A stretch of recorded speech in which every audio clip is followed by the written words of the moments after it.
నల్లమాడలో విద్యుత్ మోటార్లను చోరీ చేసిన నిందితుడిని పోలీసులు అరెస్ట్ చేశారు. అతని వద్ద నుంచి 94,000 రూపాయలు విలువగల 16 మోటార్లను సీజ్ చేశారు. నిందితుడిని అరెస్ట్ చేసి రిమాండ్కు తరలించామని పోలీసులు తెలిపారు.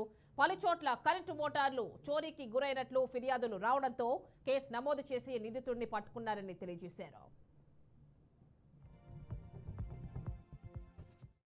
సబ్ డివిజన్ డిఎస్పీ గారు కె శ్రీనివాసరావు గారి ఆదేశాల మేరకు పుట్టపర్తి అర్బన్ పోలీస్ స్టేషన్ నందు 16 మోటార్లు రికవరీ చేయడం జరిగింది. దాని విలువ 94,000.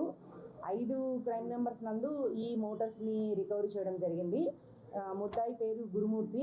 ఇతను నల్లమాడ విలేజ్ నందు ఉంటాడు. ప్రెసెంట్ రెసిడెంట్ వచ్చేసి పుట్టపర్తి నందు ఉన్నాడు. ఇతని మోటివ్ వచ్చేసి మన ఇంటికి కరెంటు మోటార్స్ ఉంటాయి కదా, ఆ మోటార్స్ని అతను దొంగతనం చేసి వాటిని పర్చేస్ చేసేసి ప్రజలకు ఆస్తి నష్టం కలిగిస్తున్నాడు.